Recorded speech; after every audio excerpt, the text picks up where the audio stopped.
Hey guys, welcome back to the Bro and Pro podcast, where we hope to help you reach your full potential, whether that be inside or outside the gym. I'm your main host, self-proclaimed Gym Bro, and I'm joined today with Australia's #1 bikini coach from Team Destroy, Troy Thornton. Welcome to the podcast.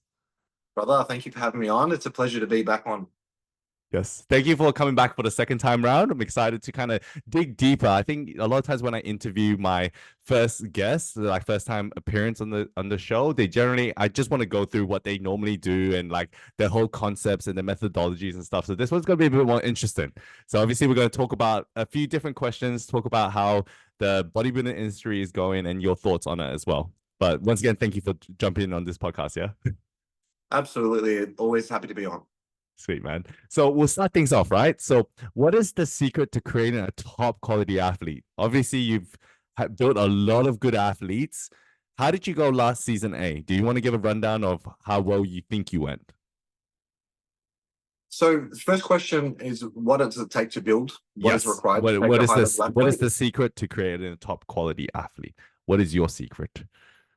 I would say the athlete, first of all, needs to know what they want. They need to Mhm. understand what their goal is and what their why is. If they've figured out who they are and what they want to achieve, then a coach can come along and implement a game plan to coach them to that goal. If an athlete doesn't know what they want, you're going to be kind of limited in coaching. So it's important that in a coaching relationship at the beginning, you go, okay, what is your goal? What would you like to achieve? And that might be a top 3 placing, that might be a top call out, that might be winning a show, that might be winning a pro card. Everyone has different goals. So it's like, all right, is your goal achievable in the timeline that we've set out? If you want to do season C, if you want to do next season A, probably not a pro card. We need a bit more size. Okay, look, yeah, we're actually good for a top call out. It's possible we could push the top 3. Maybe you can win. Is that not good enough? All right, let's have an off season to continue to put on size. So the goal needs to be about, is it achievable in the timeline that you've set out for yourself? And you've got to be honest with, coach needs to be honest, and you need to be honest with yourself. Are you posing at a high level? And I think if an athlete goes back to that goal and they have that reflection and they can communicate with their coach, I would say that's probably the most important thing when it comes to creating a really good athlete is communication, honesty, having a clear set goal, and then coming up with a timeline and a game plan to action it. And to the second question, in terms of season A, what do I think about it? Didn't go as well as I would have liked from the I4V perspective. I think that the ladies did a good job. I think that the judging is definitely improved. So that's something that was good to see across all states. So I definitely was like, I'm always thinking about condition. And the conditioning was there, the size is there, and the proportion. So overall, the judges did a good job, which was great to see. And I think the level of competition just keeps getting better from season to season. So now it's like, all right, I've got to reassess and go, what could I have done differently? And I look in hindsight and think about, there's a few athletes that were in the mix. Alan was in the overall for a pro card, for example, and then Mel Fletcher won. I thought, look, Mel Fletcher's got the density, she's got the condition. She's a bit bigger than the other ladies, even though she's in the shorter category. It's a coin flip at the end of the day, but she won quite convincingly from the judges. So, I mean, did Alan make really good improvements from season B last year to season A? Absolutely. Her size in her legs, the glute density was even more pronounced. Her glute projection, her posing and confidence is always on point. But I think that we were running like last year, season B, obviously. Philippa was in the overall. She won that. Alan was second by 1 point. So we're like, okay, the judges' feedback was to say, Alan, compete again. You're ready to go. So that's what we did. We actually had a very short off season and then went into season A, was unsuccessful in that venture. Because if you're at the top of the food chain, you get second in the overall, you're thinking, all right, I'm next for a pro card. I'm going to keep working. So we fell short of that goal for season A, but that doesn't mean it wasn't a successful season. It just means that we didn't hit the mark. And Alan, for example, is going to get a pro card eventually. It's just a matter of time. So I also think that if you fall short of a goal, it's okay, as long as you're making improvement, because at the end of the day, she doesn't want to just win a pro card. She wants to compete in the pro circuit. So her going to the Olympia, let's say, in the long run, she's going to need to continue to put on size regardless of whether she won a pro card in season A or whether she wins a pro card in a year's time. It doesn't matter, because she's going to need more size to compete, at a competitive level on a pro stage, to be in the top 5, to qualify for the Olympia. So the journey doesn't change. Maybe the result was not what we wanted, but Alan still needs to grow whether she won a pro card or not. And there was a few other ladies on the team that had really good physiques as well, but unfortunately didn't get rewarded in terms of being in the overall. Yeah, and that's a great way to look at it. I think, especially if your goal is to go, compete at Olympia, and your goal is that you need to put on size, it doesn't change the fact whether you win now or later, because the end goal, as you said, is that you still have to put on size. It's like, okay, great, you won your pro card, but now we still have to put on size, so until you can be more competitive, which is a great future when you look at it. And how many shows has she done now? So Ellen, Ellen, yes. Yeah, so that was the third season. So the first season, a debut season, we ended up winning a national novice title, which was awesome. And then season B last year was the second season, so runner up in the overall. Yeah. And then this season currently was the third season. So now back-to-back seasons is hard. So got to take some time off. She's actually in Bali at the moment, enjoying time with her partner, having some well-deserved, rest and recovery. Yes, you need that. Yeah, look at competing at a later date. It doesn't matter because still going to put on all that size and to be competitive. Because at the end of the day, her goal is to be an Olympian. So as you know, with Nicole, the amount of size that these ladies have, it's going to take a lot of time to build that density. So we're in no rush to compete again. Yeah, like when you see it in America and stuff, and you've gone to see it in person, you're like, yeah, especially in Europe. Apparently, like the girls in Europe are like a whole different level of size. Because I was getting told by one of the other coaches here from WA, Richard, he was like saying how he went with Kat to Europe, to like one of the NPC shows, and then just saying how big they are compared to like the Americans. And I'm like, shit, yeah, they're really pushing that size. But I think in America they do judge it a bit. Oh, I think do you think the judging changes between like Europe and America, like slightly, just slight nuances, maybe? Yeah, absolutely. Yeah. I would say the European judges probably favor a little bit more size, and they will accept a higher level of condition. And that's why we'll see a lot of American judges will come over to be the head judge of the European show, so they can help educate the judging. And I see that happen quite a lot. So definitely in the past, it was probably a little bit more extreme. I do think the gap is closing because a lot of the time, there are American head judges, especially at the amateur Olympiads. So the show that Catherine did, I'm pretty confident that there was an American head judge. Yeah. Actually, no, I did hear about that. Yeah, that is correct. That is someone that knows the bikini division very well. That if you know the judging panel, you know your shit.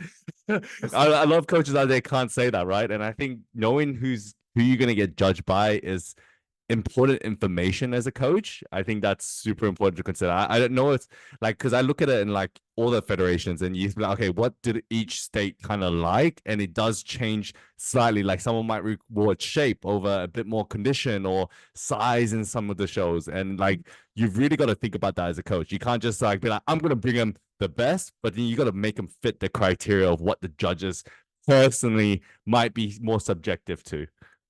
Absolutely. There's certain judges in Australia that we know that like conditioning. There's certain judges that like a little bit more structure and will reward a softer physique.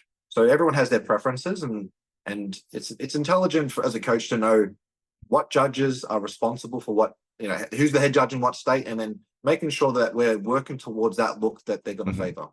Love that. And with obviously you mentioned Ellen is in Bali right now having relaxing time off. Do you think that this brings me to another question, right? So does a client who executes perfectly in the off season, does that determine how good the athlete's going to be in the long run? So obviously you mentioned that Ellen's more like, taking a break. She's probably not counting macros. She's being real, like, enjoying her life, but she's probably still eating pretty well. She's probably still training what she can. But do you think having this off time is still important? Do you reckon that someone in the off season needs to be like, no, you have to be perfect? Will that determine how good an athlete is? It depends on the athlete, right? It depends on the athlete, because you'll have someone like Alan who clearly is a hard trainer and has a really good level of density, particularly for her height. And then you'll have someone that's a first timer that doesn't have the discipline, doesn't train hard, who hasn't created a good mind to muscle connection, who probably hasn't established good eating habits and understanding calorie banking and all these other things. So there's a lot to be said about learning about nutrition and steps and figuring out a game plan to live your life and enjoy a good lifestyle. But at the same time, you need to be focused on your goal. So it's like going back to that, everything goes back to the goal, really. If you're focused on being your best self, if you haven't won a show, you probably need to be disciplined to put yourself in that position. I do think that the ladies that work incredibly hard need a break. Not everyone can be 100% at all times. Like to have a perfect off season, I don't think the perfect off season exists. I think what does exist is discipline, and what does exist is reflection and honesty, and being real with yourself, and understanding that you can't give your 100% effort at all times. It's impossible to go in and crush every session. Like not everyone's Dorian Yates. We heard about Dorian Yates back in the day being an absolute machine, but Yeah. I guarantee you, even Dorian Yates didn't train all out all the time. He would have Yeah. had his off days. He would have had, he would have needed to challenge his internal dialogue to start talking to himself, to get himself crazy in the morning to go in for that session. Not everyone can be on at all times, but that's where discipline comes in. So perfect off season doesn't exist. I do think though there are competitors out there that will make excuses to say, oh, it's the off season, I'm going to live my life, I'm going to have alcohol, and they'll go overboard and they'll be too far away from what they need to do. So it's like you got to be honest with yourself, enjoy social time, have some rest and recovery, have fun in the off Mm. season, because at the end of the day, bodybuilding or bikini in this case, it's a hobby. Yeah. You want to enjoy it, but you also don't want to get too out of shape in the off season, because then you're going to have to work it back Yeah. in a contest prep or throughout doing mini cuts throughout the off season.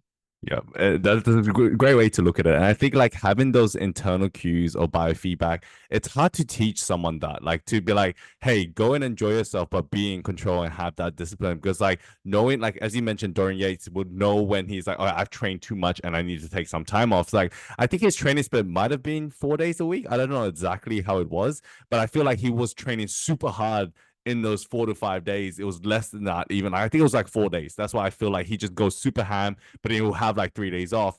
Whereas, obviously being a coach, you've almost got to improve people's quality at which they do things, but at the same time, make sure they understand that they need to recover, and actually do they need that recovery? Because some people could just be lazy.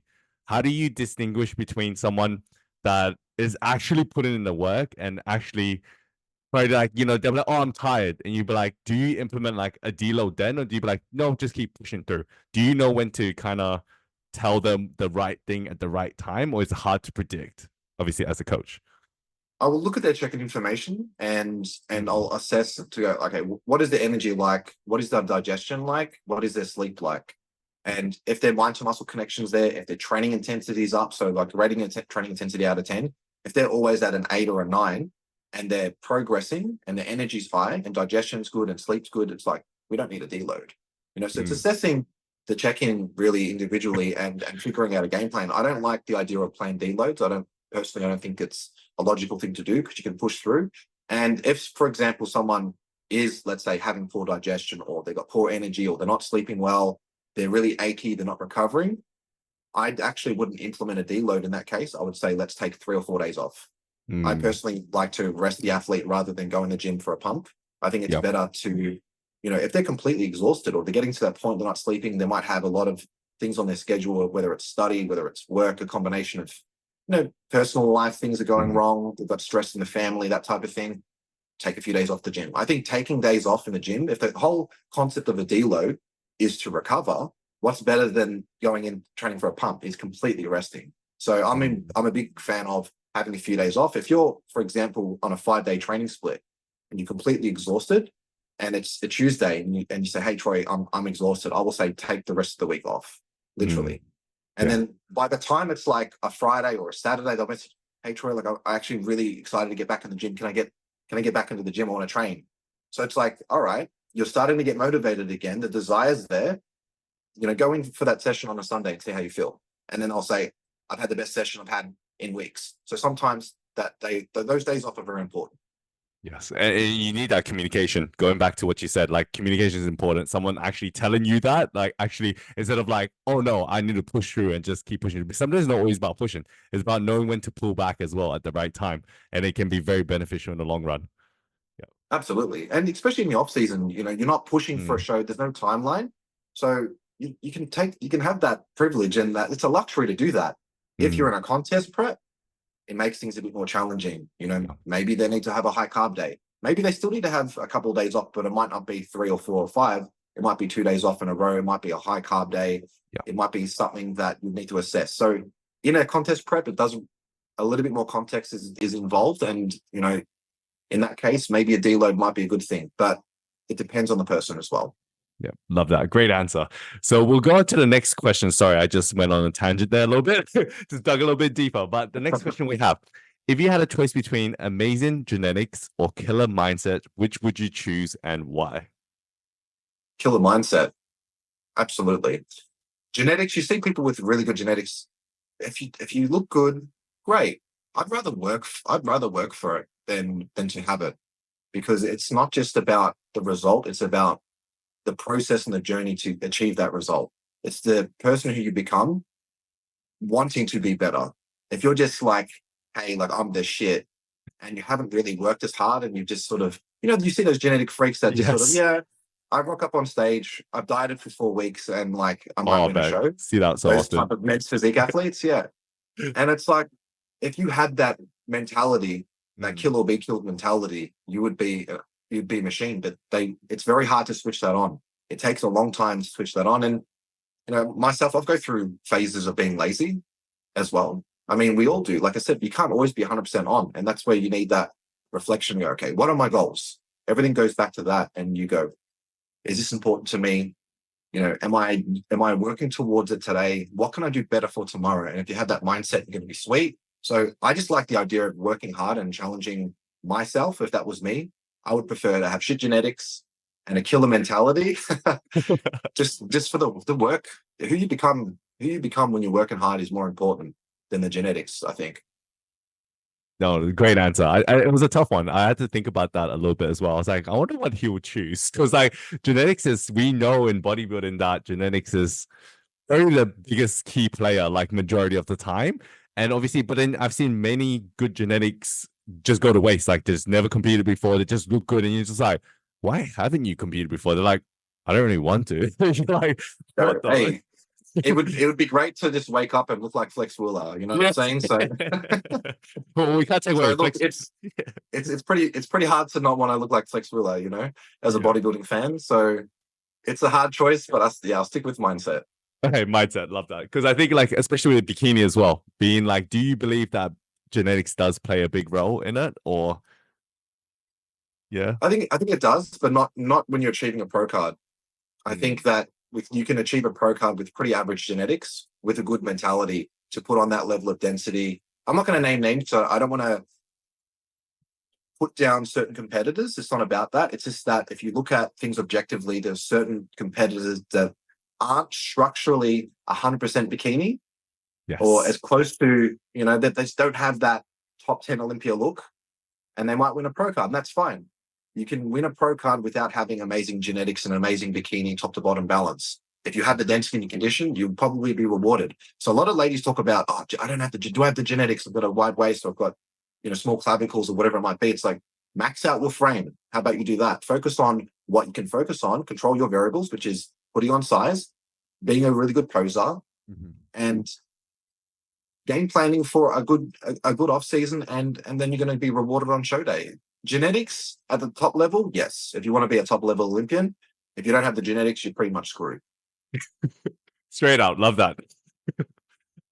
Sweet. So we'll go on to the next question. So is the bikini criteria the same across all federations? Absolutely not. No, not at all. So, hmm, FMG is really interesting. Mhm. You've got Uh, Shanae just turned pro from there, like in yeah. So FMG. Yeah, yeah. So yeah. I former. Well, yeah, I can't even say former. It's like IFBB Bikini Pro. yeah, yeah, Literally the most decorated, let's say, pro on the circuit. A lot of yeah. multiple top 5 finishes, and definitely had the capability of being an Olympian. I believe that. And they came to me and said, "Hey, listen, like, I think I want to change federations." And to be honest, I said, "Don't do it." I said, "Stick with the IFBB." I was like, "You're so close to the goal of reaching the Olympia," because when we had the discussion, we worked together, everything was about, "Hey, I want to be an Olympian." I'm like, so for me, when I heard that, I was like, "Are you sure?" Like, we're Yeah. actually really close to achieving that goal. Like, so we had that conversation.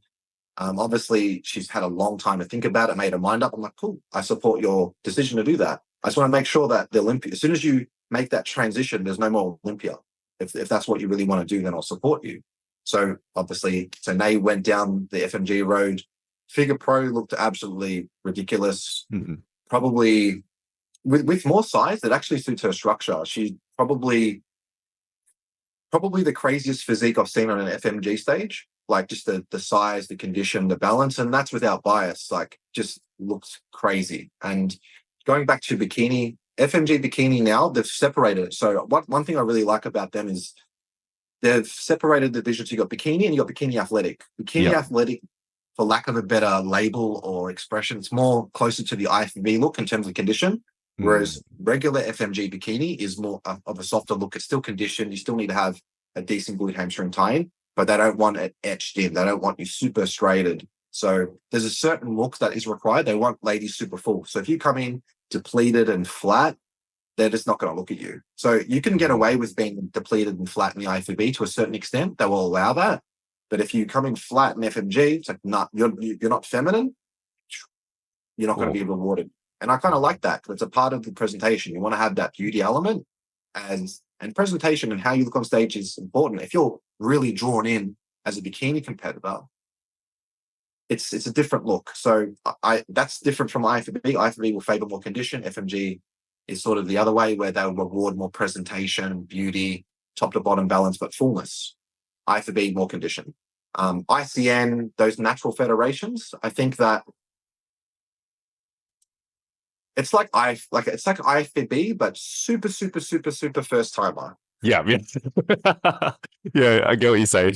It's like definitely So it's a lot less muscular, and like condition is a bit less as well. If I think the condition is pretty good on some of these girls. Like you had a girl that competed and got her pro card as well, right? Like in her bikini? in ICN, In ICN, correct. Yeah, so with her, it's a different look again. This is really interesting. This is an interesting take. If we were doing ICN in WA, the WA judges reward a much harder look. ICN New South Wales, they like a fuller look. So I brought Martina in to a level which I knew that they would be rewarding, and we got rewarded. And her goal was just to compete. Her goal was never, hey, I want a pro card. She's a first-time competitor. So, yeah, we did the show. She was a lot better than what she thought she was. I definitely knew that. That always happened, right? Yeah. I knew that she was capable of a lot because I looked at her size and structure and I thought, I'm not going to put too much pressure on her. I'm not going to say anything. I'm just going to execute. So some athletes, I pick and choose what I say to them. I gave her enough to know that I believed in her and I thought that she has a good chance, but I didn't want to overload her with, you could win a pro card. Like, it's my first show ever. It's too much. So, yeah, no, she did really good. But I do like ICN. It's just, again, it's knowing the judging panel and knowing what they reward in each state. And we brought in a package that was rewarded for ICN New South Wales. Love that. It's does change. And once again, your experience inside the field, like knowing ICN, IFBB, FMG as well is super important because I think a lot of times knowing what the judges like is like that key difference between like, an all right coach, like a beginner coach to someone on your level, obviously being Australia's #1 bikini coach, And you know what it is as well? It's what I realized is I had to take out my ego. I had to humble myself and speak to the judges. I might see something different, but it's like, all right, clearly they're not rewarding what I see. Therefore, I need to communicate and ask them questions. And then through asking questions, I'm like, okay, you prefer this look? All right, roger that. I've got that for next time. So then next time, if there's an ICN show in New South Wales or a Nationals in New South Wales, I know exactly what look we're aiming for. And that's why we were successful there. And obviously for IFBB, it's the same thing for FMG. It took me a little while to understand the judging because I came from the IFBB background and I'm sitting in the audience before it was WBFF.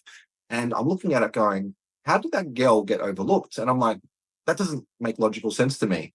But then communicating with pros, communicating with different people, asking questions. I didn't go, oh, I'm a great IFBB coach, therefore I deserve to win. The way that I see things is the right way and everyone else is wrong. And I was like, all right, different federation, let me ask questions. And I had to figure out how the judging was looked at and viewed. And multiple people I asked. I didn't ask one person and just gave up.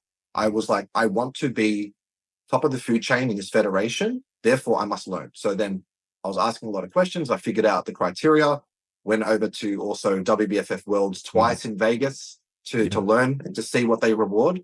And now obviously FMG's, the Australian WBFF is separated from the American, which was, I believe, a very good idea. Now they've started the FMG Federation. And I speak to the judges all the time. Even if my competitors win, so I had Nay won her figure pro card, and I had bikini pro bikini that turned pro, Yep. amateur Kayla, and even though they were both successful, I was like, cool, I'm going to go and speak to the judges. And I said, hey, what do you think about this? What do we need to improve on? And then I asked about my other competitors. So I had another competitor that was runner up for a pro card, just missed out. And I had another lady in masters that placed fifth. So I asked questions. So even though I have my own beliefs and I can see things, and I go, yeah, I kind of can justify why we'll runner up here with my other girl and why my other competitor was fifth. But let me ask the judges. So you got to humble yourself and ask questions and go, okay, if there's something that I've missed, I want to know. And maybe after having a conversation with the judges, you're like, okay, we're both on the same page. There's nothing that I missed. We agree. Cool. I'll continue. But I always speak to the judges so I can learn and then implement that advice for my next clients. And it may not even be if that particular client competes again the next season. It's about my next clients and the new ladies that come in on the team. They get that experience that I can then implement with them in terms of a game plan. Love that. That's a lot of passion for the sport. I think some coaches just do their job and that's it. But like you're going that one step above, and it's something that I personally do. I may send a photo to like one of the judges. Like if I'm friends with them, I'm like, hey, can I like get some feedback? Like, what do you think? Like, what division should they do? Like, if they're fitted for this, or do they need to be leaner? And it's like these sort of little extra tasks we do as coaches to make sure that they get a good experience. And obviously, like if they're just new to the sport, it's like what criteria do they fit most in? Like, because at the end of the day, as you said, like sometimes genetics, like if they're like if they look like wellness and they want to be bikini, you'd be like, well, we got to get some feedback, because sometimes telling them is like, hey, this might not be right for you. We can try, but I'm going to tell you that, your genetics are already made for this division. Absolutely. And, just one thing that came to my head as well with FMG, like Tani's won the Australian Pro Show 2 years in a row. Yeah. And at the Sydney show just recently, I spoke to Pauline, one of the head judges. The head judge. And I said, hey, what do you think about Tani? Like, what are some of the things that we need to improve on, for the next show? So it's like, even though she was successful, I'm still thinking about how we can improve her so she can be next level and possibly three-peat. So there's an opportunity for that. But I don't think, Tani won, therefore, she's going to You're win the again. best. You just chill out now. I need to push this, and I've got other ladies as well that are bikini pros that are pushing Tani. So I kind of want a podium finish. I need first, second, and third. And that you want to take it all out. I mean, you got to have that ambition, right? So, Exactly. And I think it's definitely possible with obviously the way that you look at things. Definitely possible. I think it's going to happen. Are they ever going to bring FMG to Perth? I'm not sure what they're going to do. So because they've actually announced a lot of shows worldwide, and I was surprised with those announcements. I was like, it's a lot of money. I can understand that it takes a lot to put on shows as well. So maybe they're not going to be doing the best for the first year financially, but they want to, promote the brand, and they want to separate themselves from the WBFF. And I think that's a good idea. So they're really investing in the production and the shows, which is going to pay dividends in the long run. The next 5 years, I think they'll explode, because the competitor experience at FMG is spectacular. Like how they're treated backstage, the tanning, the makeup, the stage time that the ladies get. I never used to be a fan of FMG when I first started coaching. It took me a while. I was like, IFBB is the best. And I was so focused on IFBB. And now I actually really enjoy FMG. And I think that I wouldn't be surprised if they end up doing a Perth show. It's just nothing's on the cards at the moment. But I think through expansion, it's very highly likely. Wow. I'm excited to see if they do bring one here, but it definitely sounds like they're doing a great job. Would you say the experience in FMG is going to be something that, if you have a first-time competitor, would it be something you push them towards to, or like you're just going to decide based on their look, like, and what they are good at? Obviously, FMG requires a bit more finesse in posing, right? Like a lot of confidence on stage and stuff, right? Yeah, so they will absolutely. IFBB do like good posing. FMG, you must have good posing. If you're posing slightly off, you can have a really good physique, but be placed second because your posing is not good enough. You can even be outside the top 3. That's how important presentation is, which I like, because it shows professionalism. You could have a really good physique. If you can't display it, well, I think that's important. If we talk about bodybuilding in the IFBB back in the days, they all used to be good posers. Like the 80s, the 70s, 80s, 90s. Maybe the 90s, they started slowing, like the late 90s, it started changing. Now these guys can't even hold their guts in. Like, It's crazy. Yeah. Like, where is your posing endurance? Like, you look like a slob. Like, I'm not a fan of bodybuilding now, to be honest. Like, I look at this and go, what is there to like about this? You look like you're gonna die, bro, like on stage. It's not, to me, aesthetic, it's not healthy. I'm all about 70s, 80s, 90s, even the 2000s is pretty cool. You know, Kai Green, Phil Heath, these guys, but now it's like, no, I'm not so much of a fan, but I won't even go down that road. Oh, But that's a whole different topic. That's a whole different the podcast that we have to talk about. posing is definitely important in FMG. Let's just put it that way.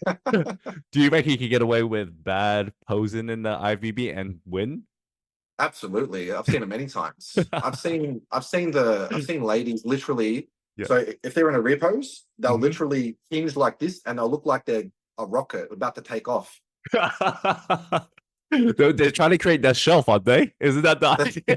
That's the wrong way to create the shelf. They're trying to create that shelf, and then what you're doing when you're doing that, ladies, is that's the problem. This is the Yeah, solution. yeah.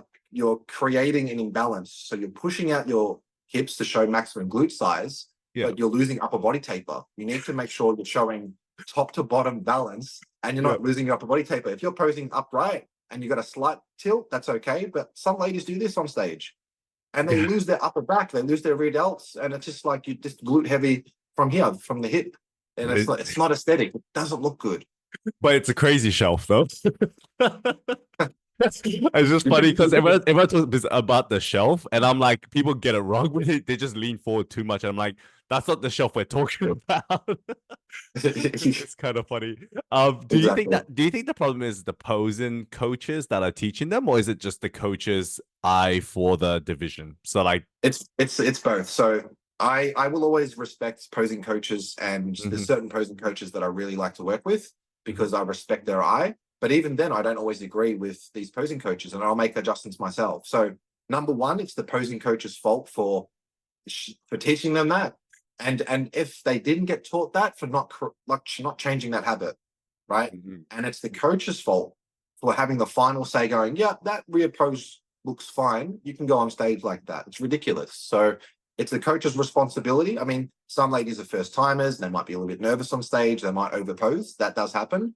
But at the end of the day, it's the coach's responsibility. If you're allowing a competitor to walk out on stage that poses like that, you don't know the criteria. You aren't a bikini coach. You're just a troll that wants to make some money. That there's no passion for it. There's no like eye for the sport. Exactly. Yeah. Not at all. Like, you're just like, how can you let someone literally pose like that? It's Like, funny when you say that. Oh literally, shit, you're yeah. like, do you have it? And let's say if you are passionless, right? If you're Yeah. passionless, do you have a competitive bone in your body? Do you Hmm. even want to win as a coach? Are you proud of yourself? How can you be proud of yourself by having a competitor pose like that? And let's say, for example, that there is a competitor that's a first timer that does that. And sometimes it can happen. They can be a little bit nervous and overpose. Hmm. Guess what you do as a coach when they're on for the first category? You run backstage or you text them, but you run backstage and you go, hey, listen, you're overposing here. Let's make sure we correct that for the second time you come out. And the Hmm. second time they come out, they're hitting it correctly. Hmm. So it's your fault as a coach for not correcting that, especially when these ladies doing multiple divisions. They should know it beforehand also. Like, to be fair, I mean, Right. they should be already sending you photos like as often as they can, maybe even daily, like leading into a show, like 10 weeks out. Like, it should be like already fixed beforehand. It shouldn't be a problem. Because the number one thing is that they're overposing, they haven't learned it correctly in the first place. That's how I Oh, kind of see it. I'm absolutely. like, because for me, it's like, I want my clients to be so confident in their posing that it's perfect. Like, they don't have to think about it. So no matter how scared or stage fright they get, their body will naturally do the movements that they need to be doing, even if they're maybe not smiling because they might, be so nervous that they're freaking out, but at least their posing will be perfect. Yeah, exactly. 100%. It's you got to give them the confidence, and they will know. Like, because there's competitors out there that don't pose the best, and Mhm. they don't feel great, do they? So it's like, put in the work, ladies. Yeah. Trust your coach and your posing coach. But if you also have a competitive bone in your body as an athlete, you need to look at the Olympia and go, do any of these top Olympians pose like that? No, they Hmm. don't. Therefore, I shouldn't do that. And then look at your front pose. And sometimes ladies are over pushing into the hip, like overdoing the hip hinge in the front pose.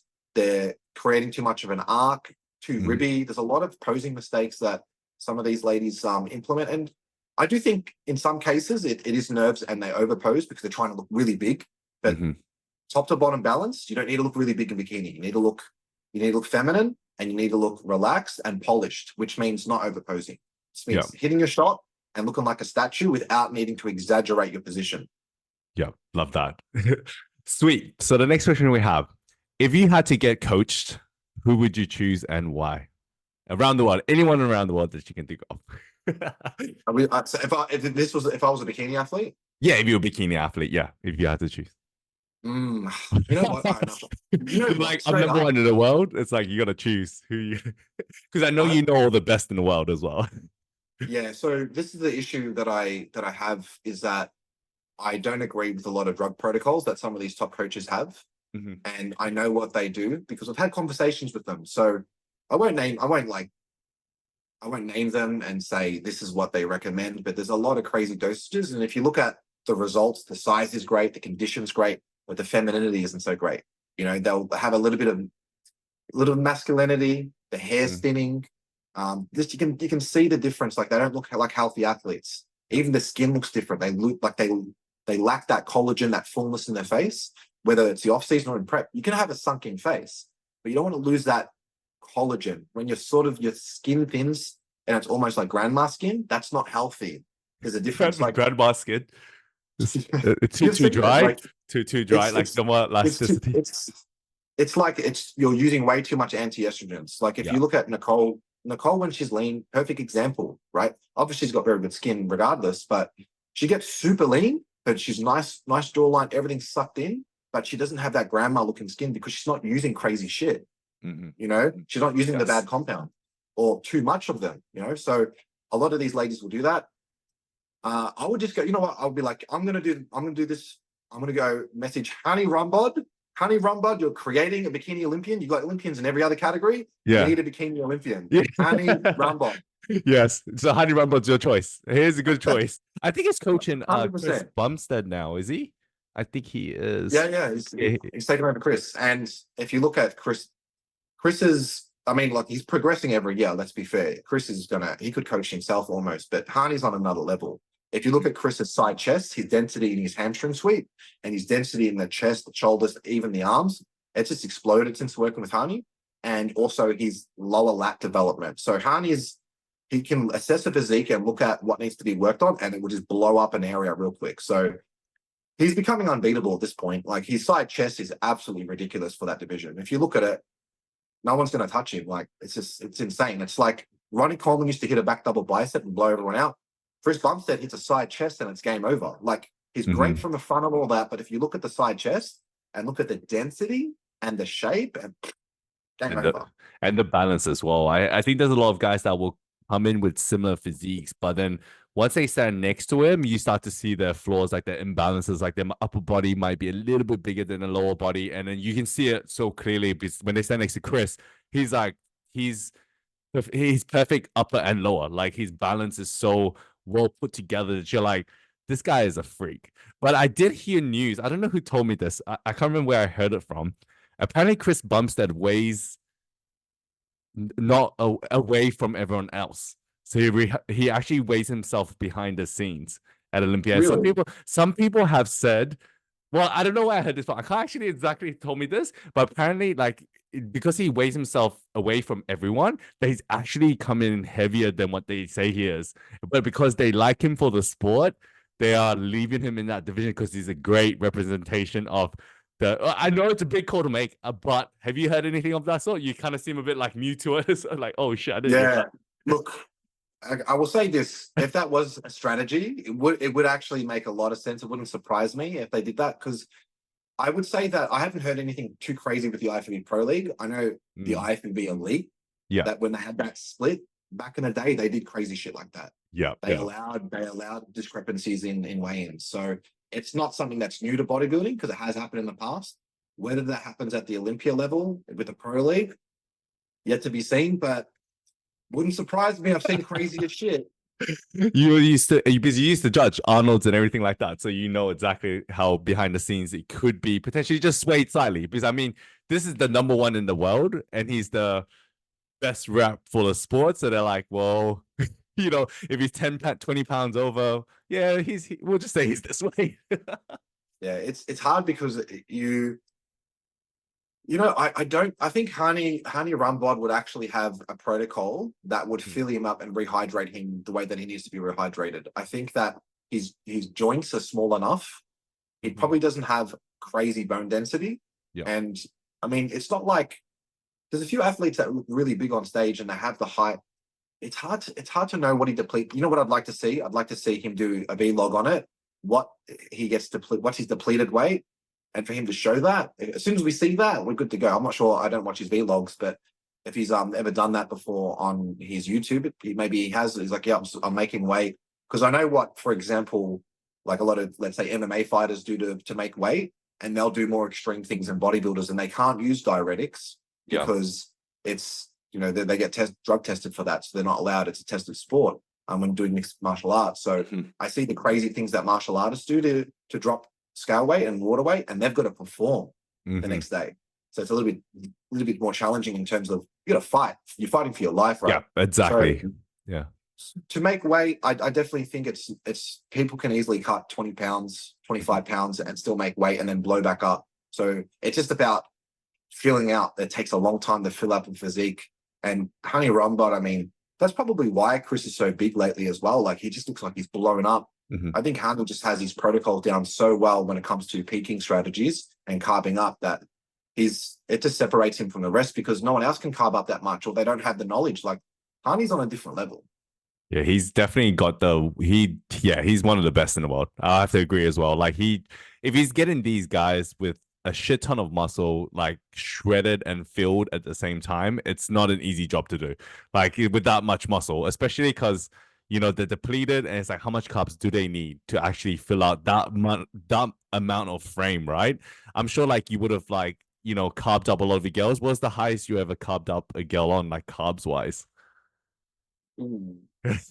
I know I've heard some crazy numbers before, but like, what was your person the highest? I think so. It's always, obviously, it always happens in a peak week. I try to do a 3-day carb. There was one competitor that I knew she had a really fast metabolism, so I actually did a 5-day carb up with her. So I didn't go, let's have 1,000 grams of carbs. That's stupid. So people I think it's not a good thing to boast about numbers, because everyone's different. So anyone that's listening, the ladies listening, this is not for you, right? If someone's got a fast metabolism, maybe a 5-day carb up would be more appropriate. And personally, I would prefer that, because I would spread out the carbs a bit more evenly rather than give them a big bolus of carbs in 2 or 3 days. After 3 days of carbing up, when it's heavy, you're going to be bloated, right? It's a lot of food volume in the stomach. So maybe starting 5 days out. But I've done, over 600 grams of carbs a day before for a competitor, and also 100 grams plus fat. Okay, so once again, Troy's not saying that every girl needs this. So anyone that is listening, don't message Troy, but hey, can I carb up 600? No, listen to what he tells you. Yeah, absolutely. Listen to your coach as well.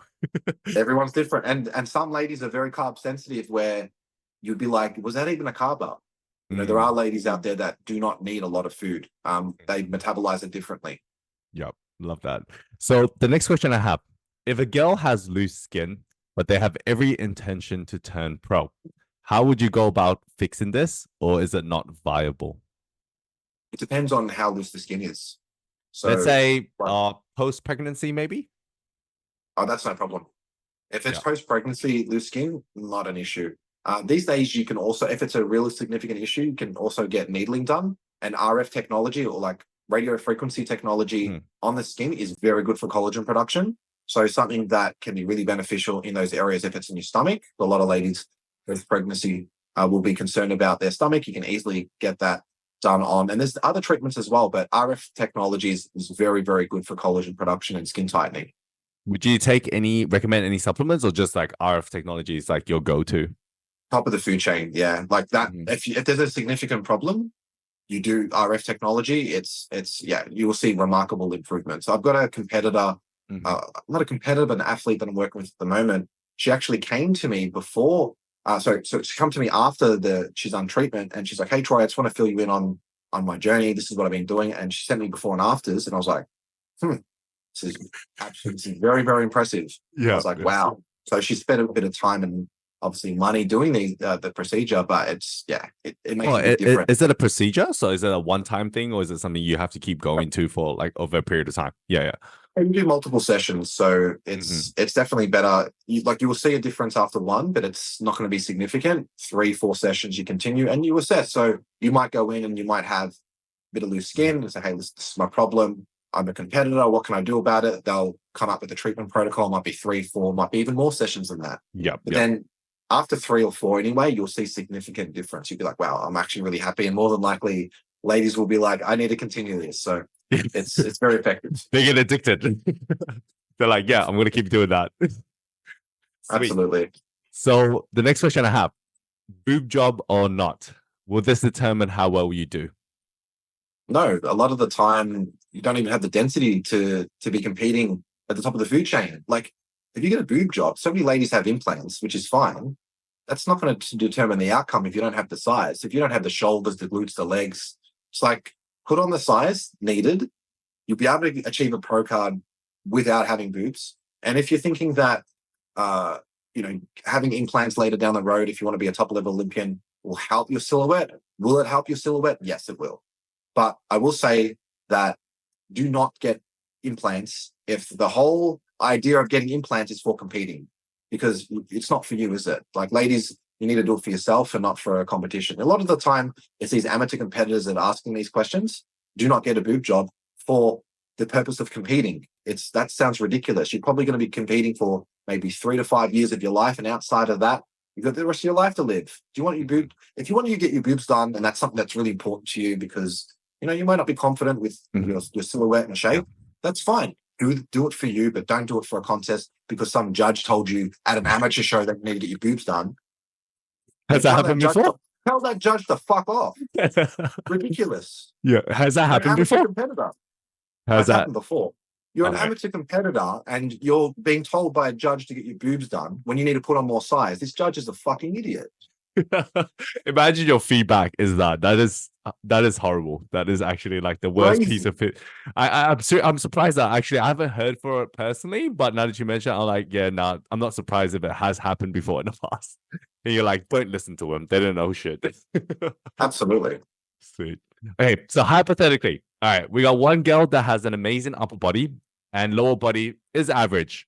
On the other hand, we have another girl with an amazing lower body and an average upper body win. And let's talk Pro League. I view Pro League. So who do you think would win?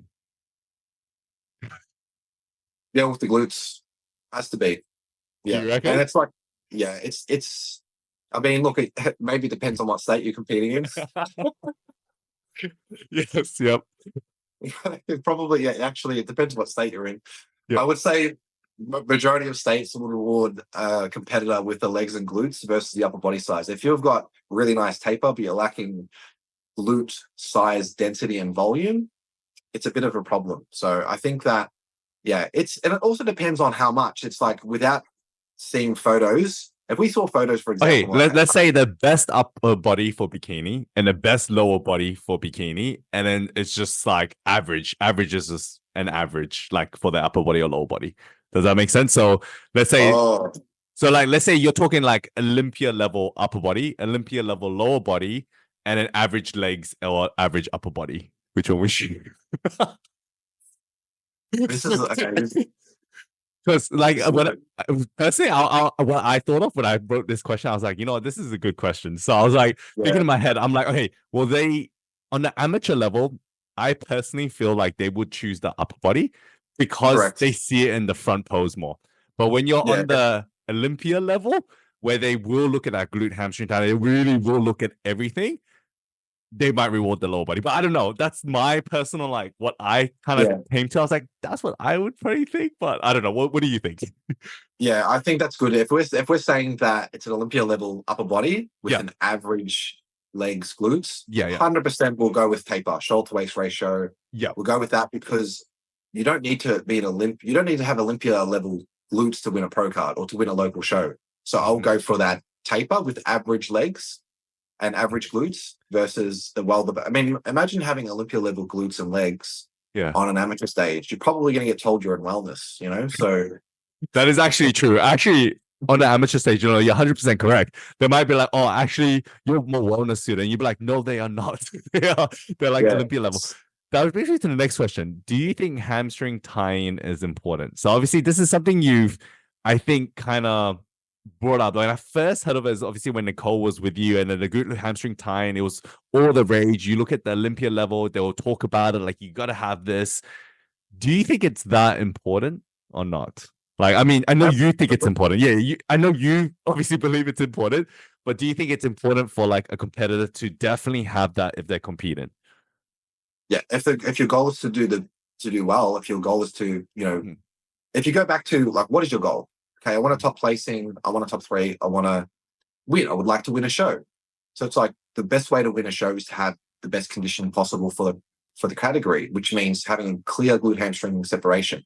You may not have the density, but if you Mhm. have that glute hamstring separation, the only feedback that you're going to get is, okay, you need to put more size on. Yep. Conditioning spot on, fill out your frame. And that's the feedback that you want. You don't want to go into a contest where you've got this beautiful shape and proportion, and the judges say, hey, listen, you need to get tighter. You need to work on your condition. It's like, oh, damn, I got to, I need to prep for longer. I need to prepare my off season a little bit better, whatever Mhm. it might be. So you've got to make those adjustments. So glute hamstring tie-in, if you want to do really well and you want to not even just place or podium, but you want to make sure that you're giving your best performance and you're creating your best version of your physique, regardless of the outcome. You want to bring in that glute hamstring tie-in.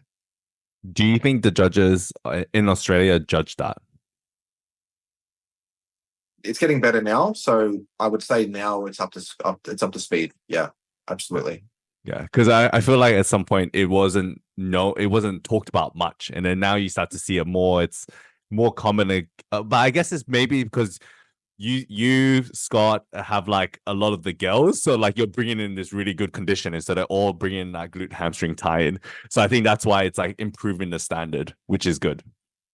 Yeah, and then you look at and then you have ladies that will look at a season and go, oh wow, these girls glute hamstring tie-in, the condition, therefore need to step it up. So I think that really helps. So if you look at season A last year, the conditioning improvements from season A to season B were quite prominent. And I would say the conditioning improvements from season B last year to season A is even more. They've actually allowed even more conditioning. I'm like, okay.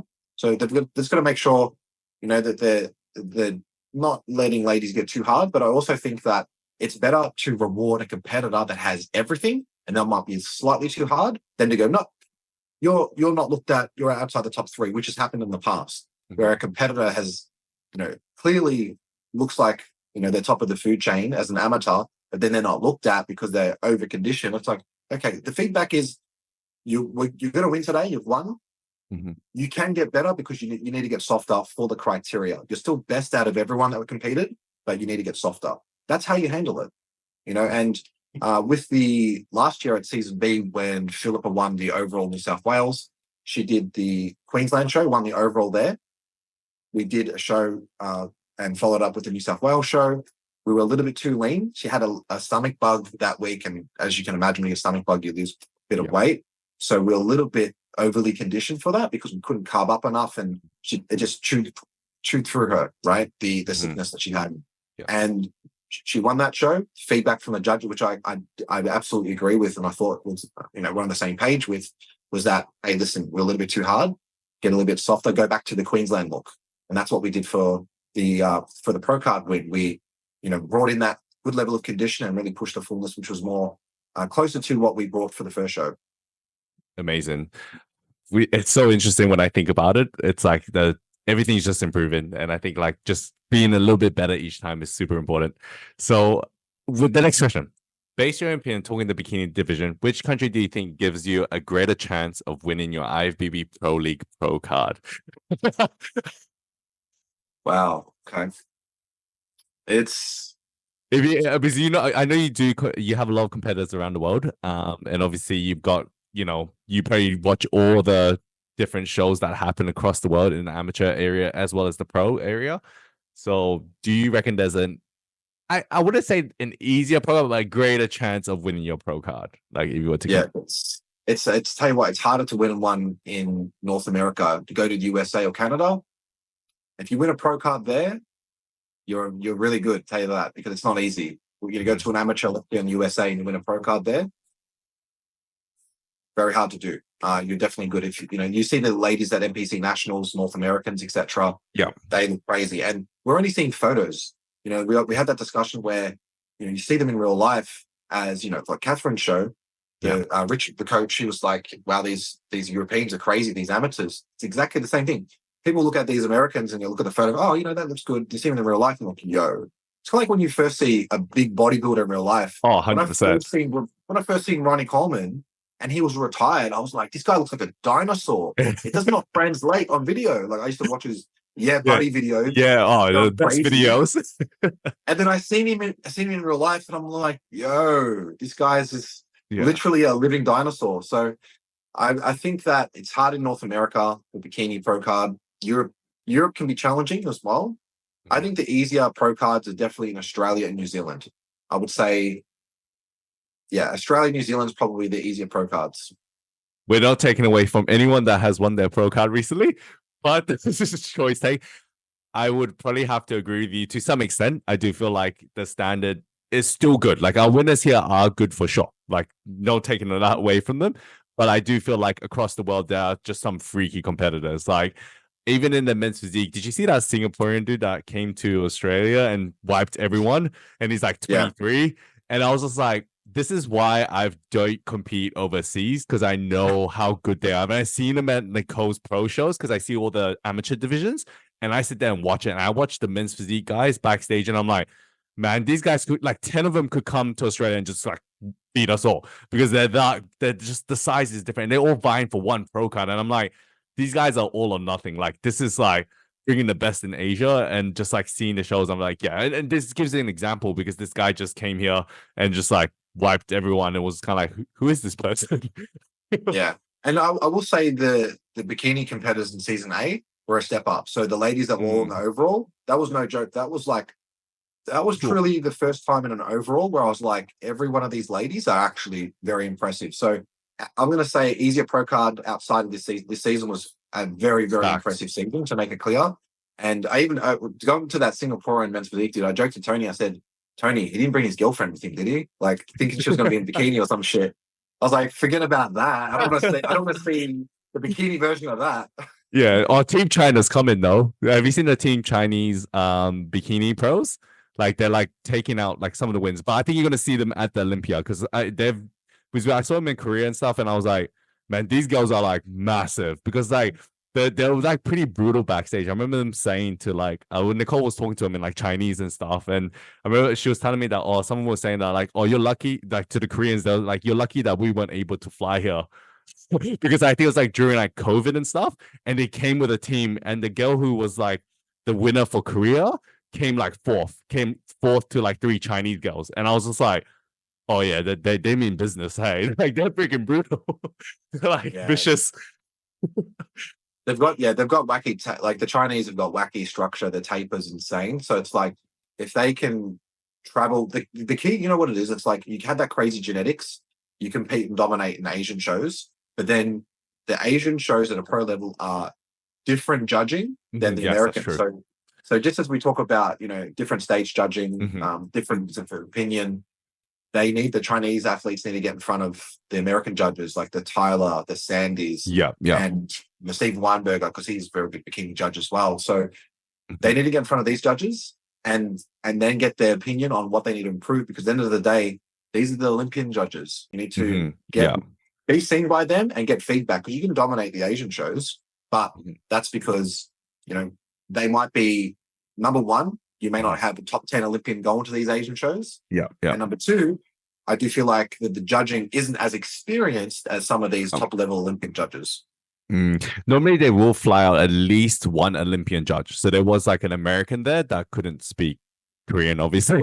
And he was just judging like as one of the head judges. So normally they try to bring out one.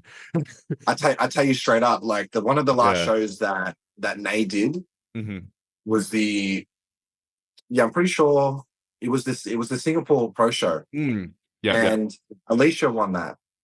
Oh yes, no, I did hear about that one. Yo, I'm gonna tell you now, that was bullshit. That was bullshit. I don't know what happened there. That was one of the worst decisions I've ever seen in my life. Like, she placed first, and May, I believe, was fourth of that show. all ladies that were second, third, and fourth were significantly better than the winner. They had one head judge that was from America. The rest were judges, Asian judging panel. Japan and all the different countries. Yeah. Majority rules. Yeah. How do they have this girl winning? Absolutely out of their mind. You got to be blind. Like anyone that's never competed before can look at the photos and go, hold on a second. Definitely not winning the front pose, getting beat by everyone in the front pose. Yeah. Definitely not winning the rear pose. So what exactly is happening here? And then if you look at beauty, I won't even get to that because I won't talk about that, but come on. We're gonna bring up your past, but that'll be good. Next time. Absolutely. Crazy decision. So yeah, that was bad. That's what happens. If the competitor doesn't get looked at favorably, Nay's spending all this money to qualify for the Olympia. This is the problem. Thousands and thousands of dollars to travel to different shows overseas, doesn't get a fair look in, and then goes, you know what? I'm spending all this money to live my dream and I want to qualify. Is it really worth it? And it's not, because you're not getting judged fairly, because we know what the criteria is. So that's exactly the reason why Nade's decided to go to another federation, because she wouldn't get looked at favorably, and not even favorably, but correctly, fairly, because we want fair judging. If Nade loses fair and square, that's absolutely fine. And that's with any competitor, but that judging was a joke. That's kind of very saddening when you look at it in that sort of light. That it's such a subjective sport that it's so hard for them to bring that quality to every single show. Like, I mean, if you look back 3 years ago with Australian judging, it's improved by far. Like, I'll say it's definitely where it should be now. But then, like, when you look back 3-4 years ago, it might have put on people back then to compete now, because they're like, oh, like, I got told I was too big for this division, and now they're rewarding all this size, and you're kind of like, well, shit, would I do better now? It's kind of questionable, right? Like, it is challenging. I think in terms of the Australian IFBB Pro League, I think that's the focus now is they've got it right. Yeah. Absolutely did it turn off competitors in the past? There was a lot of discussion with, I gave the feedback to Tony and I said, hey, listen, I disagree with these things for these reasons, and I know that Tony's done a really good job educating the judges and, they're flying overseas, getting that experience, and they've upskilled. At the end of the day, he takes on feedback. But the problem is that a lot of people out there, athletes, but particularly coaches, are cowards, and they won't have a real honest conversation with Tony. He's not going to bite your head off. He wants that feedback. He wants the federation to grow. He loves bodybuilding. He wants more competitors. And to get more competitors, he needs honest feedback. If you've got a problem as a coach and you're just bottling it in, and then you're now communicating that bullshit to your clients, what do you think the clients, they're not going to have the best experience. So why don't you actually be a man, or be a good woman, communicate your concerns to Tony, grow some balls, and then Tony's going to go, thank you for that feedback. And it might be the first time he's heard it, because so many cowards out there aren't actually telling him how it really is. Give the honest feedback. Don't talk to me and go, people bitch to me all the time. Hey, Troy, blah, blah, blah. And I say, have you talked to Tony? No. So do you think that having a reputable, obviously, like yourself, you have a reputable brand, you have a reputable team, a very high quality team. So obviously talking to Tony, it's like one message away. So at the end of the day, like, it's as simple as telling him, look, this is what I think. And he will respect that out of respect for you. But then do you think like someone who's maybe a starter, or even like someone that's also passionate, but just first year, 1-2 years of coaching, and then do you think they could just message him off the board and be like, hey, like, this is what I think? Do you think he'll take that on board happily? Or do you think he'll be like, well, who are you? Like, you've brought like one competitor to my show. Like, so do you think it's important to have at least a reputable background? Just want to speak for like the majority, if that makes sense. Yeah. It's a good question. So if I was a new coach, I would introduce myself. Say, hey, listen, I'm a coach. These are my goals. Like, I really like what you're doing here. I want to learn more about the federation. I'm still trying to figure out the judging, because if you're new to the game, do you actually know the judging? Do you know what the standard is? Probably not. You need to humble yourself and actually learn about the federation, just like I did with, as we spoke about before, with WBF, formerly WBFS, but FMG. Yeah. I was like, I don't know what's going on here. I've had success in IFBB. I've got to humble myself and ask questions, communicate with different pros, different judges, and learn the criteria before making complaints. Yeah. You know what I'm saying? You need to learn everything. Even message Troy. That's a good question. Like, hey, like, what do you think about this? Like, getting that sort of feedback from yourself. I'm sure you're happy to kind of give that feedback. Like, oh, no, this person needs to be leaner. This person needs this. Like, you're not gonna be like, hey, you gotta sign up to me to thing. I'm sure you give out free feedback all the time, right? Occasionally. Absolutely. Yeah. Yeah, absolutely. Ladies will send me messages and go, hey, what do you think about this? And I know that they're working with a coach, and I don't even go, hey, because you've asked me for feedback, I'm gonna steal you as a client. No, like, you want feedback, this is your feedback. If you want to get coached by me, I'm sure you'll message me in the long run. I don't believe in coaching and doing that, but Oh. always welcome to help ladies if they want some advice. But at the same time, I can give you some advice, but it's important that you trust your coach. It's important that you go to your coach for advice and you believe in them wholeheartedly and follow them as the number one.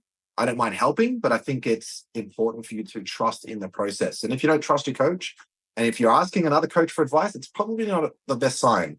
I would then look at perhaps moving on. So that brings me to a one saucy question. So I have two actually now. You just kind of led me into the first one with the poaching part. Has there been coaches in Australia that have been targeting you directly and your clients have been poaching your clients potentially? Yeah, absolutely. And it happens all the time. And How do you deal with it? if a client is that stupid to move on, let them move on. You know what I mean? If they actually think that this coach who's poaching them, let's be real, successful coaches don't poach, right? It's Yeah. always the ones that haven't got a pro card, that would like to win shows and they haven't won overalls and all these things, and they'll poach them. So it's like, if they haven't got success and you're stupid enough to believe their promises, you move on. Mm-hmm. You know what I mean? Because it's in terms of the poaching side of things, right? Because it's like, I can do this for you. It's like, hold on, you can't even do that for your clients right now. Where are your wins? Where are your W's? Where are your pro cards? Shut the fuck up. If you're stupid enough to go with this coach who's promising you the world with no success, go for it. You're more than welcome to try. How do they promise them the world? Is it like, I'm gonna help you get that pro card, or is it like what aligns up? I don't, I'm not privy. Like, there's a few clients that have actually come full circle and they said, hey, Troy, so and so coach has done this to me. The grass isn't greener. Can I come back on the team? And I'm like, yeah, hell yeah. Like, I'll work with anyone that wants to work. Like, at the end of the day, I will also say this. If you want to try a different approach, absolutely, you're more than welcome to try a different approach and try. I encourage anyone that isn't happy, even if it's me, try another coach. You might want a different perspective on things. You might want, to learn new protocols that a certain other coach might provide, and you might want a different communication style. That's all fine. But talking like exactly about poaching in itself, if you would like to be poached and you want to try someone that has no results, sure, like, come on. They're absolute clowns. It's like they can't even get results for their clients themselves, and they'll have how many pro cards or how many wins. They're not obviously focusing on their clients if they're talking to you, promising you the world, right? Because they haven't delivered with what they've got. It's not going to change. All of a sudden, you're the golden ticket that they've got now, and you are going to be the first pro card. They haven't even achieved shit with what they have. It's crazy. So I think it happens a lot. Do I get offended by it? No. Someone wants to do it. Cool. Let them go. But in terms of respect for that coach, no, I have no respect for coaches. But at the end of the day, for that type of coach, if someone wants to poach, let them. But just don't try to be my friend and be nice and be all fake and shit, because that happens. Be all friendly be friendly backstage. Oh, hey, how's it going? Check a hand. But then you're talking to my clients and poaching them, and then they tell me about it. Then I get inboxes, and then I confront you, and you say, "Hey, oh no, it wasn't me, man. Oh, blah, blah, blah. You little bitch, absolute little bitch." Yeah. Now's your time to say, "Hey, listen, you're right. I'm a little weenie bitch. I fucked up. I'm sorry, Troy. I can't win a pro card, so I need to steal your clients. Yeah. My bad." I Yeah. would respect you more for saying something like that than pretending like it didn't happen, because now you're digging a hole and nobody respects you, and I don't respect you. So I think coaches do that all the time, but I've got bigger plans coming anyway, so I don't mind a bit of entertainment if clients will do that, and they'll go another way. That's fine. Like I said, if a client wants to move on, I wish them all the best. But for that coach, go fuck yourself. Drop mic. We're done. We're finished. No, that's great. I think it's like looking at it. It's like when you're so busy. Why do you like most coaches who are busy don't have time to really go and try to poach people. It's like you're already dealing with your current base of clients, and you should care about the current clients you have. Not like go out there and be like, I'm gonna poach these people just to win a pro card, which is an interesting mindset to have. I think some people still kind of play that game, and I'm like, it's surprising. It surprises me sometimes. I'm just interested by what goes through people's minds or coaches' minds. Exactly. Yeah. Sweet. So we have another question, another juicy question. All right. So there was once upon a time, I don't know if I should do story time, but there was once upon a time a coach that was calling you out for your junk volume. What are your thoughts? I don't know if you do know who I'm talking about, but I'm sure you do. There's one particular coach. Okay. Yeah, that was a while ago. Okay, yes. That was a while ago. Yes, it might have been a while. It was like super long, probably like a year, 2 years ago, probably like something like that. Yeah. I have a lot of people call me out about stuff, but yeah, I mean, cool. Like, you don't agree? Okay, cool. You don't agree with my protocols, whatever it is. That's fine. You don't have to agree. How about you show me what's better? Where's your results? You know, at the end of the day, for me, I focus on my clients. If you're calling other coaches out and you haven't got those results, okay, maybe that junk volume is working well then. If you've got a better way to do it, how come you haven't shown it? Where are your results? Where are your pro cards? Clearly something is missing in what you're doing. That's why you're a little insecure and you're calling out other coaches, right?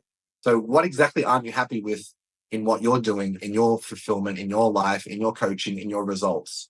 Focus on what you can focus on, upskill yourself. Don't worry about what other people are doing.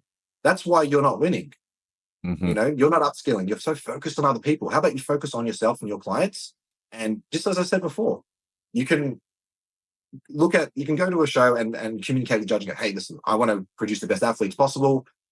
What's the look that I'm not understanding what was first and second here?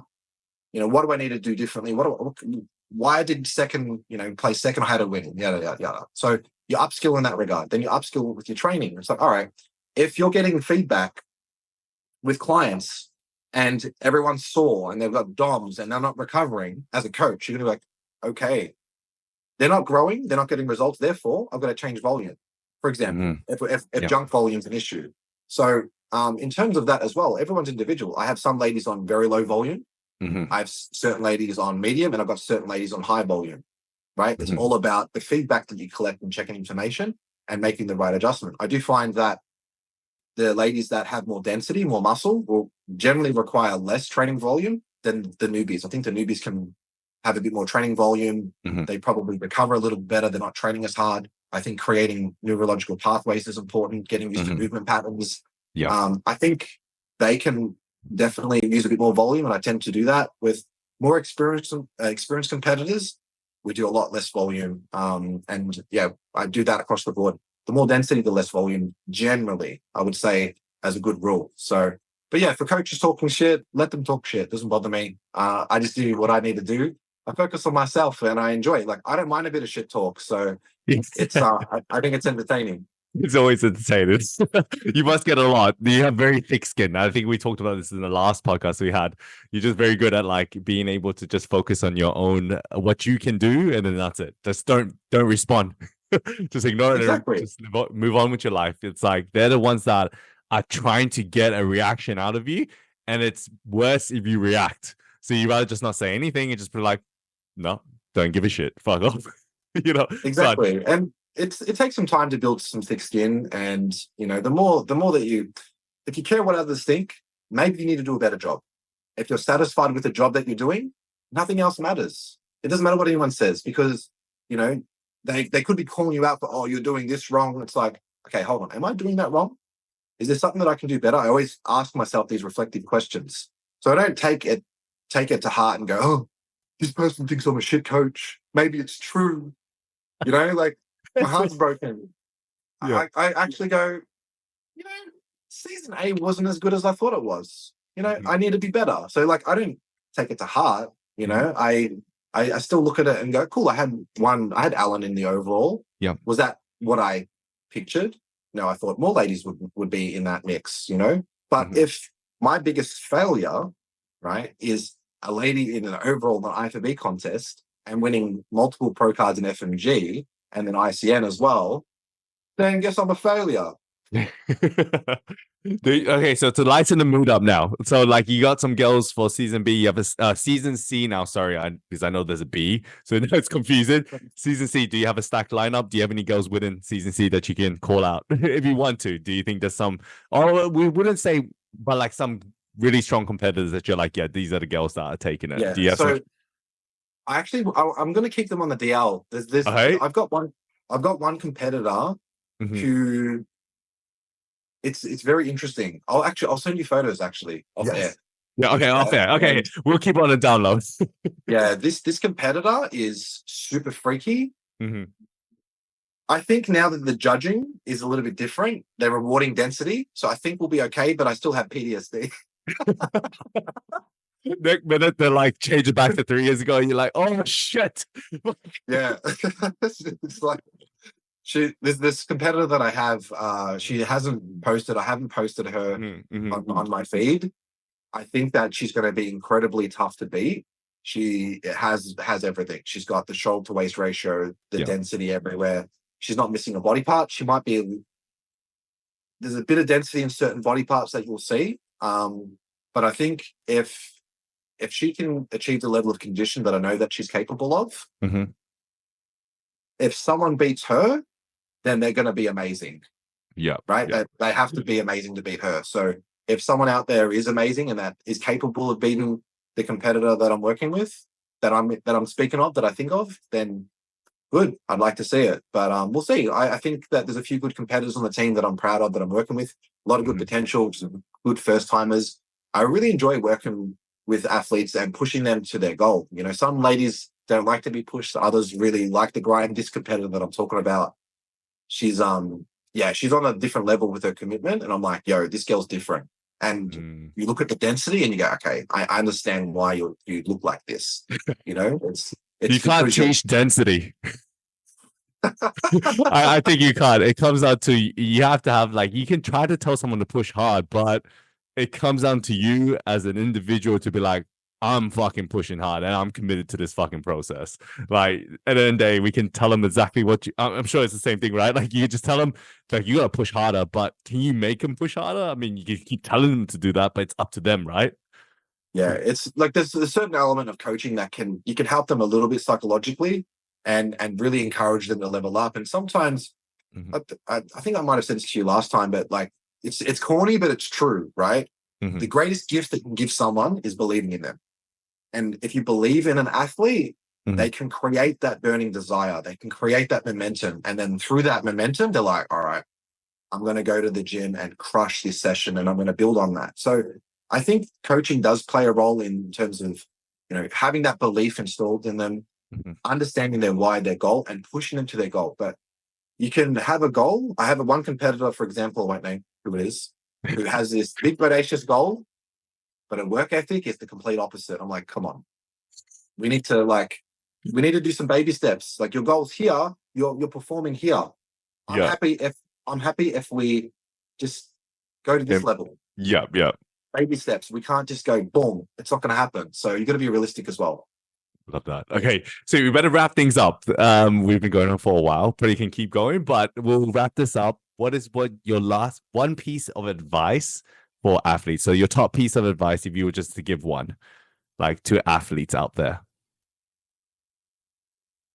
I would say the biggest disappointment is not being everything that you can be. So cut the crap, become everything that you can be, take action and be committed. You're not going to be disappointed when you're in a committed mindset.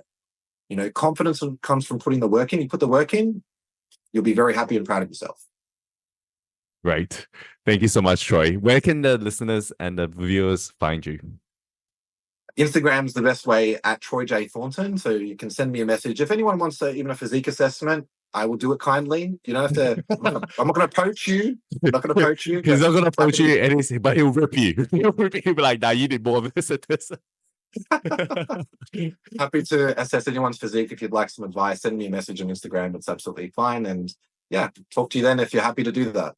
Easy. Thank you so much, Troy, once again for coming on this podcast. And I'm sure we're going to be doing another one in the future very soon. Thank But you, brother. I really appreciate being on. thank you so much. So once again, guys, this is Jeremy, so self-proclaimed gym bro, signing out. See you guys in our next podcast.